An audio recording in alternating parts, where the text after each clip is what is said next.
Ito ang ganda. Grabe naman yun. First time ko nakapunta dito ah. Ah, ito yung nakikita ko sa picture. Puntahan din kita. Dito ka lang pala. What?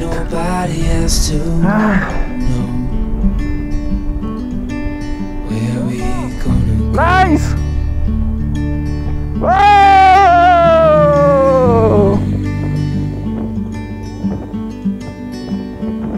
I was just calling to see if you're free. What is going on mga cutie pies? Joe Moto here. Another Sunday. Syempre panibago na namang ride. Usually itong lugar na to punong-puno kapag linggo dahil meet up place to.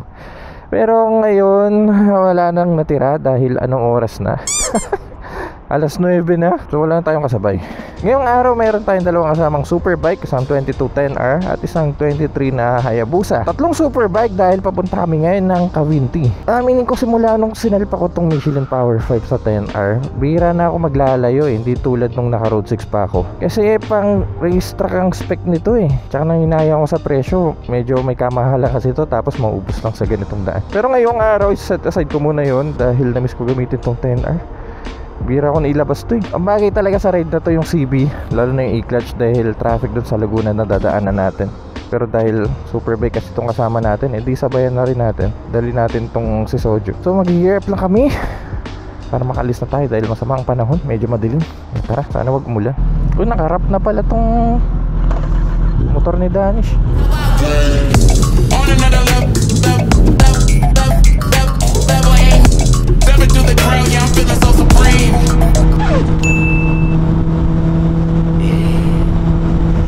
Pagbilis mo naman masyado kasi. Anong bilis?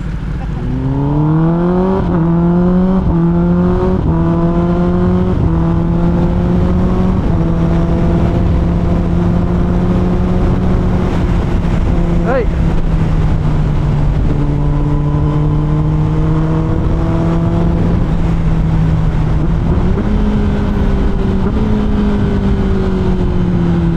Pagsanhan na pala to. Parang bilis ko ah.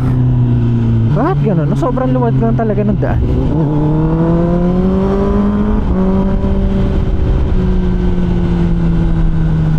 .5 kilometers, turn right. Opya!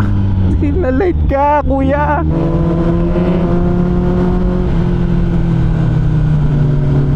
Basta naman itong daan na to. Alam mo, nasa pagsanan ka na kapag ganito na yung papasukan mo eh. Teka, ba't lahat sila nasa gitna? Bawal ba dito sa gilid?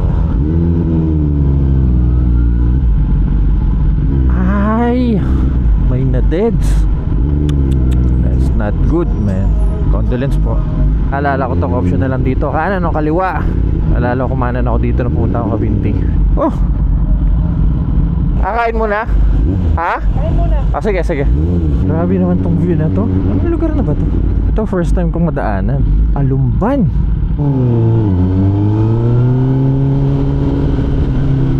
Parang nakaulan sa taas ng bundok ah.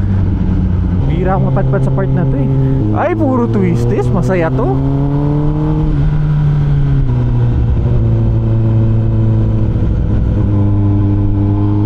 O ngayon, di kayo makapiga ng gusto kasi twisties.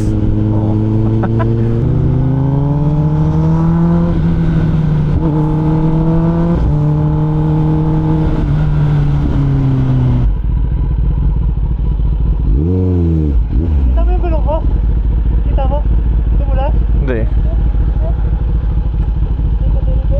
Dumulas ka?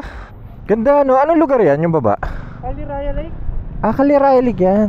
Ito ang ganda. Grabe naman yun. First time ko nakapunta dito ah. Ganda no? How much is this? This one? 7. This sticker or? 7,000? Only this part? Both side? Yeah. 7,000? Kain tayo dito sa may Yamshi Green Restaurant. First time ko sa kumaliwa. Pero nakakanan na ako. Oo. Dadata ako Vinti o Caliraya lang? Ito yung Caliraya. Doon tayo Cavinti. Oo. Sigurado ka? Man-made lang to? Paano ka ang laki niya no? Pwede ba yun? Man-made to? Paano nangyari yun? Caliraya Lake is a man-made lake situated in Municipality of Lumban, Cavinti. Dito to yan? At may tanong po ako. Eto ba man-made yung lake? Oo, natural yan. Tama, mas alam ko pa. Guys, pagkatapos ng ilang minutong pagre-research sa tulong ng mga residente at lokal dito, napagtanto ko na mali ang pinagsasabi nito. Ito ang Laguna de Bay at doon pa ang Caliraya Lake. So ito hindi po man-made, natural po yan. At doon ba ito yung man-made na lake? Dadaanan natin. Para sa ride na to, iikot tayo, gagawin natin ang Caliraya Loop, tama ba? So ngayon susubukan natin itong Power 5 sa gagawin nating loop. Medyo elevated to, basa ang kalsada eh. Pero okay lang yan, medyo may kapit pa naman to pagdating sa basa. Hindi lang ganun kakapit tulad ng Road 6.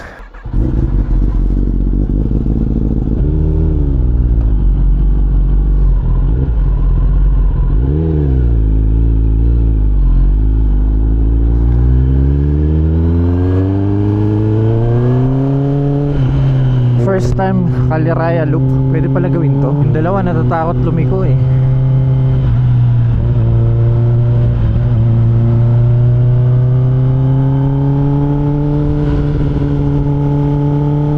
Tayo subukan natin Power 5. Parang masarap dito ha, may trail oh. Go-kart off-road. Nice. Ito na siguro yung man-made. Ito mukhang hinukay eh.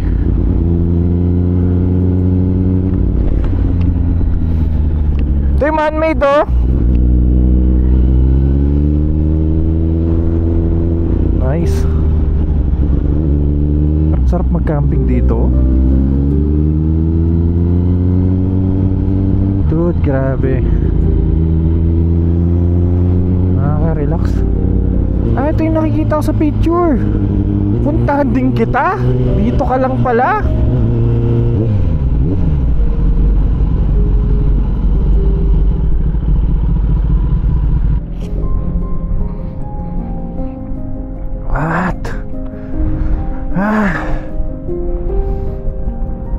Hindi rin naman pala ganun kalayuan to, pero ewan, masarap sa pakiramdam eh. Gusto ko yung ride namin ngayon kasi first time eh. Pag first time talaga, iba yung pakiramdam mo eh. Ganda ng view man. Grabe, solid to. Nice! Wow!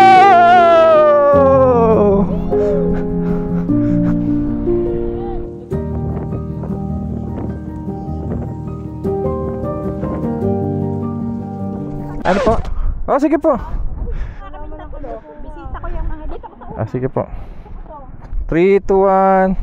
Thank you. May gano rin. Nagmamotor din po. Kaya sanay na po kayo. Thank you. Rider nung bata-bata pa. Yun nang tumanda na ako, ganyan na. Mas okay yan. Tara na, wala kasi ulan.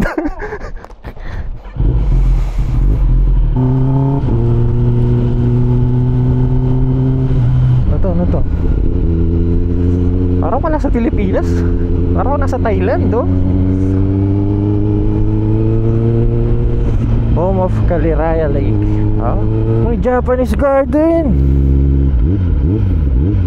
Blurred siguro sa loob. Ingat lang tayo sa daan. Hindi ako masyadong makapag-lean. Maganda yung gulong oo, pero mahirap na. Ito umuwi ng maayos. May naghintay sa akin sa bahay. Wait a minute. Akala ko may tao sa anak ng...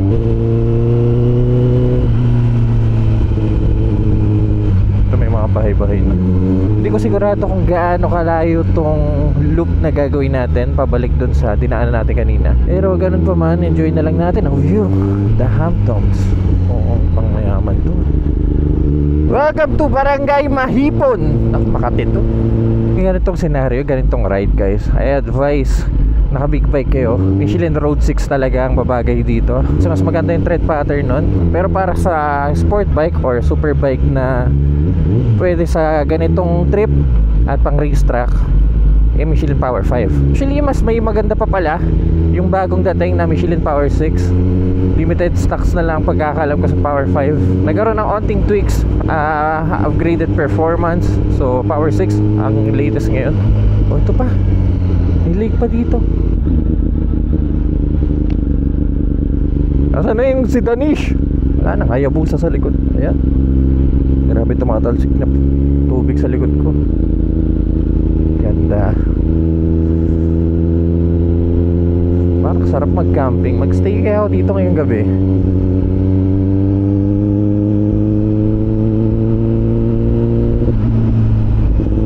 Grabe yung cover shop, nag-iisa sa gitna.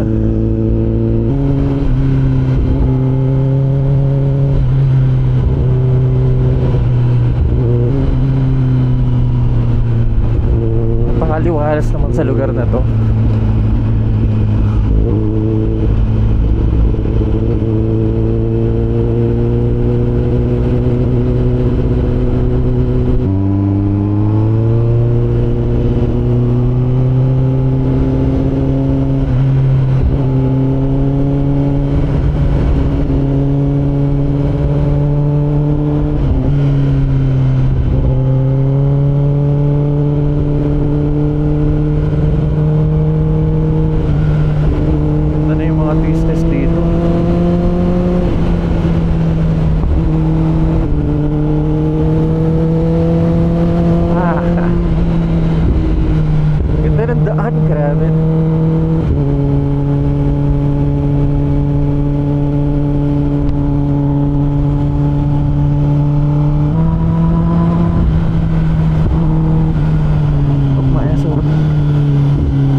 Wala na.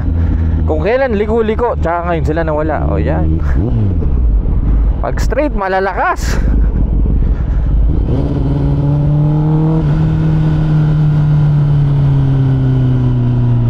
Welcome Barangay Tibatib. Tingin ko sila dito. Eh, parang madalas dito sa part na to. Oh, madalas nga. Parang lumot yun ah.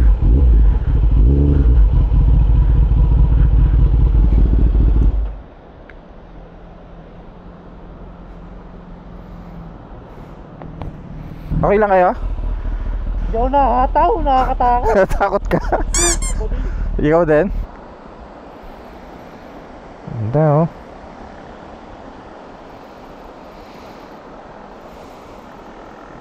Relaxing pala mag-ride sa Kaliraya. Bagong kaalaman yun ah. Ha? Wala na traffic. Wala na, yeah. It's just the rain. If no rain, sarap. Dumi ng motor. Yung gulong natin, tignan nyo. Mamaya, linisan ko lang ito pag uwi. Pataas.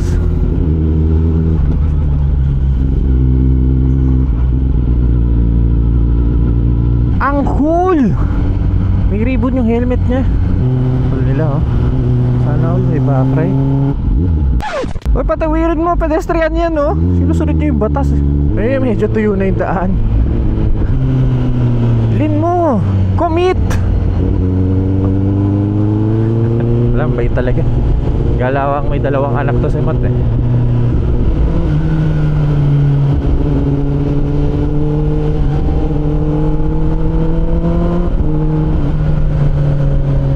Takbo namin 30 Corbada.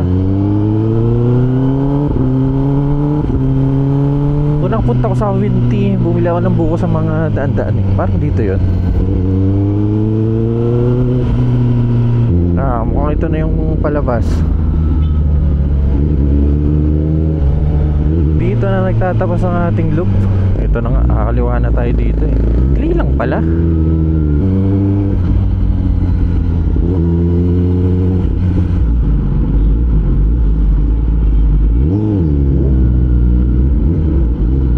Okay. You should go here when it's no rain. Fuck that. Yeah. Next time. Next time. Mukhang kailangan na namin dire-diretsuin to. Kasi yan ang oras na, alas-dos na. Babaybayin lang namin tong daan ng saan lugar na naman ako, Santa Cruz. Sana hindi traffic pa uwi.